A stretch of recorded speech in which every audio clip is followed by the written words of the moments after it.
نحمده ونصلي على رسوله الكريم اما بعد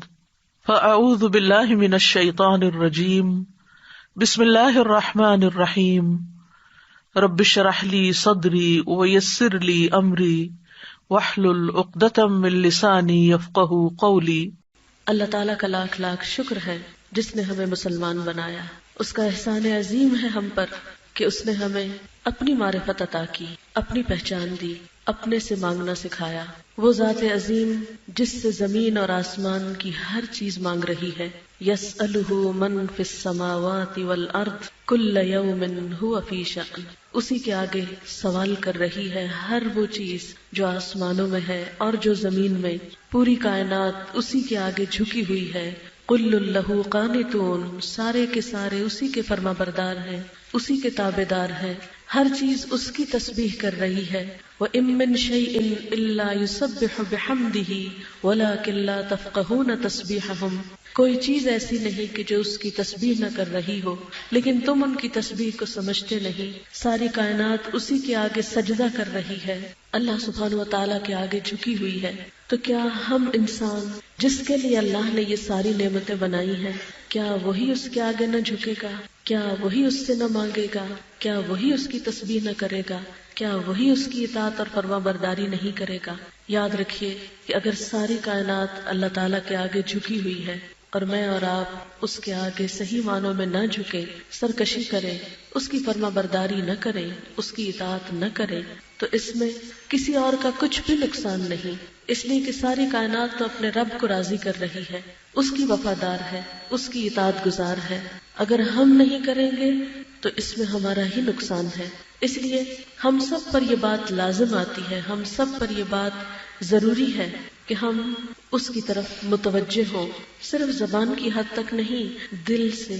روح سے، پورے شوق سے، محبت سے، ہر طریقے سے اتنا اس کو پکاریں کہ وہ راضی ہو جائے، اتنا اس کے آگے سجدہ ریز ہو جائے کہ وہ ہم سے خوش ہو جائے، اس کے راستے میں اتنا دوڑنے اور بھاگنے والے ہوں کہ وہ ہم سے خوش ہو جائے۔ اور پھر ہم کیوں نہ اس کے آگے جھکیں، کیوں نہ ہم اس کی فرما برداری کریں، کیوں نہ اس کی تابع داری کریں کہ وہ ہمارے ہر حال کو جانتا ہے، ہماری ساری تکلیفوں کو، ہماری مجبوریوں کو، ہماری پریشانیوں کو، ہمارے غموں کو، ہمارے دکھوں کو، ایک ایک چیز کو وہ جانتا ہے۔ اللہ لطیف بعبادہ، اللہ اپنے بندوں کے بارے میں باریک بین ہے، خوب خبر رکھنے والا ہے۔ اور پھر اسی کی طرف ہم سب کو پلٹنا ہے، اسی کی طرف رجوع کرنا ہے۔ اگر آج ہم خوشی سے اس کی طرف رجوع نہیں کرتے، آج اگر ہم محبت کے ساتھ اس کی طرف نہیں پلٹتے، آج اگر ہم خالص ہو کر اس کا نام نہیں لیتے، تو پھر یاد رکھیے کہ اسے بھی ہماری کوئی ضرورت نہیں۔ آپ دیکھیے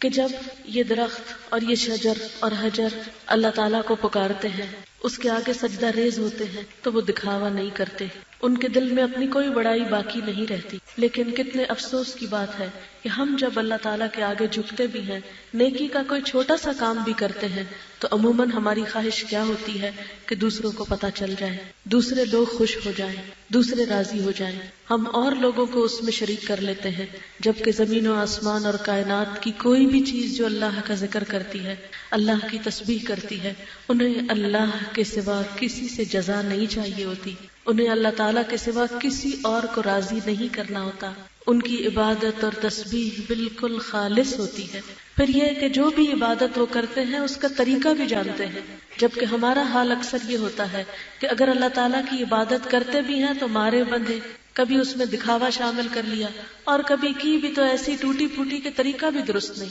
قرآن پاک میں اللہ تعالیٰ باقی مخلوق کے بارے میں فرماتے ہیں کہ کل قد علم صلاتہ و تسبیحہ، کہ سارے کے سارے جانتے ہیں اپنی نماز کا طریقہ، اپنی تسبیح کا طریقہ۔ ایک نہیں جانتے تو ہم ہی نہیں جانتے، ایک نہیں معلوم تو ہم ہی کو نہیں پتا کہ وہ کون سی باتیں ہیں، وہ کون سی چیزیں ہیں، وہ کون سے کام ہیں جن سے اللہ تعالیٰ راضی ہوتا ہے، اور ان کاموں کو ہم بغیر کسی کے کہے،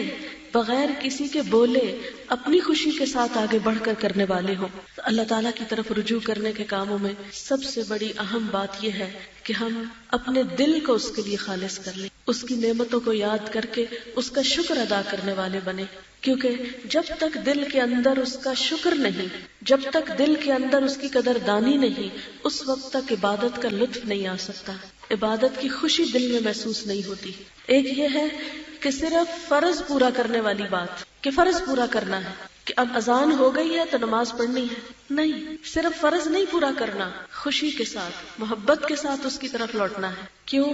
اس لیے کہ اس نے اپنی بے شمار نعمتیں ہم پر عام کی ہیں، اتنی کہ جن کو اگر ہم گننا چاہیں تو گن نہیں سکتے۔ وَإِن تَعُدُّوا نِعْمَةَ اللَّهِ لَا تُحْصُوهَا، اگر تم اللہ کی نعمتوں کو گننے لگو تو گن نہ سکو، شمار کرنے لگو تو شمار نہ کر سکو۔ بہت سی نعمتیں ایسی ہیں جو ہمیں ظاہر نظر آتی ہیں، اور بہت سی نعمتیں ایسی ہیں جو ہمیں نظر بھی نہیں آتی۔ وَأَسْبَغَ عَلَيْكُمْ نِعَمَهُ ظَاهِرَةً وَبَاطِنَةً، اور اس نے نچھاور کی ہیں تم پر اپنی نعمتیں، ظاہری بھی اور باطنی بھی، جو تمہیں نظر آتی ہیں وہ بھی اور جو نہیں نظر آتی وہ بھی۔ اور یہ نعمتیں ایسی ہیں کہ جن کا کوئی بھی انسان انکار نہیں کر سکتا۔ فَبِأَيِّ آلَاءِ رَبِّكُمَا تُكَذِّبَانِ، تم اپنے رب کی کن کن نعمتوں کا انکار کرو گے، کن کن نعمتوں کو جھٹلاؤ گے، کن کن نعمتوں کے بارے میں کہو گے کہ یہ نعمتیں ہمیں اللہ نے نہیں دی اور فلاں نے دی ہیں۔ سب کچھ جو بھی ہمیں ملا ہے اسی کا ملا ہے۔ بہت سے لوگ عبادت میں سستی کرتے ہیں یا کرتے کرتے چھوڑ دیتے ہیں، یا کہتے ہیں کہ ہمیں کیا ملا ہے جو ہم عبادت کریں،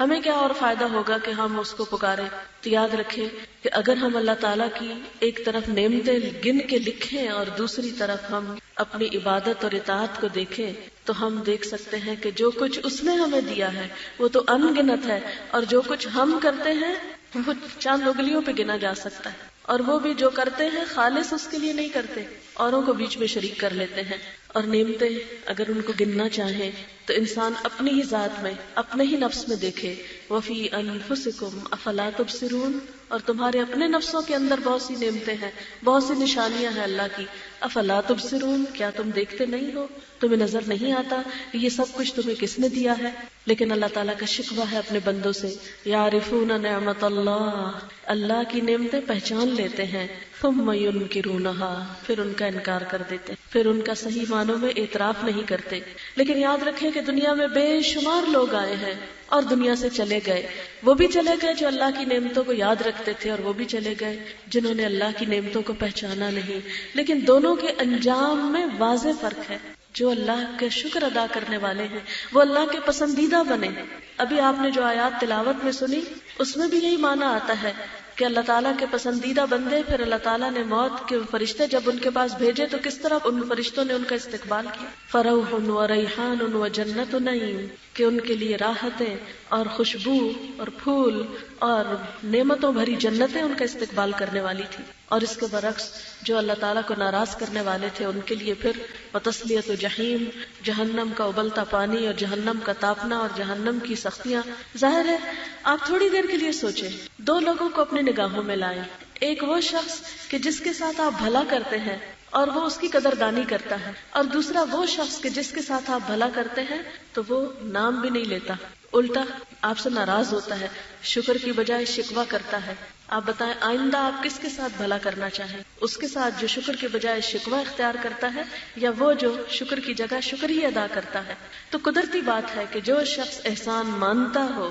جو شخص احسان مند ہو، وہ بندوں کا بھی پیارا ہوتا ہے اور وہ اللہ تعالیٰ کو بھی بے حد پسند ہے، اور جو احسان نہ مانے وہ بندوں کی نظروں میں بھی کوئی حیثیت نہیں رکھتا اور اللہ کی نگاہ میں بھی اس کا کوئی مقام نہیں ہوتا۔ لیکن افسوس یہ کہ نعمتیں پانے کے بعد ہماری زندگی کا اکثر حصہ شکر کے بغیر صرف پریشانیوں میں گزرتا ہے، صرف غموں میں گزرتا ہے۔ کبھی جان کی فکر لگی رہتی، کبھی اولاد کی فکر کھاتی، کبھی مال کی فکر ہے، کبھی اس کا غم ہے، کبھی اس کا ہے، کبھی اس کا ہے۔ اگر ہم میں سے ہر ایک اپنا جائزہ لے، سویر سے لے کے رات تک ہم کیا سوچتے ہیں، کسی ایک دن کا آپ اپنا حساب خود کر لیں کہ کیا سوچتے ہیں آپ، کتنی دفعہ شکر ادا کرتے ہیں اور کتنی دفعہ ناشکری کی باتیں کرتے ہیں، کتنی دفعہ دل میں فکر کی باتیں آتی ہیں، غم آتے ہیں اور غم بھی ساتھ دنیا کے، اور کتنی دیر آپ کی اللہ کی نعمتوں کو یاد کرتے ہوئے خوشی میں گزرتی ہے۔ اپنے اپنے دل کا جائزہ لیں، صبح سے شام تک کتنی دیر ہمارا دل خوش ہوتا ہے اللہ کی نعمتیں یاد کر کے، اور کتنی دیر ہمارے دل پہ غموں کا بوجھ پڑا رہتا ہے۔ تو آپ دیکھیں گے کہ زیادہ تر ہم خوش نہیں رہتے، زیادہ تر ہم غموں کے بوجھ تلے دبے رہتے، کبھی ادھر کی فکر کبھی ادھر. اچھا، یہ جو غموں کا بوجھ ہوتا ہے یہ دراصل ناشکری کی سزا ہوتی ہے دنیا میں، کہ ہمارا دل مختلف طرح کے افکار اور ہموم اور غم اور پریشانیوں میں ڈوب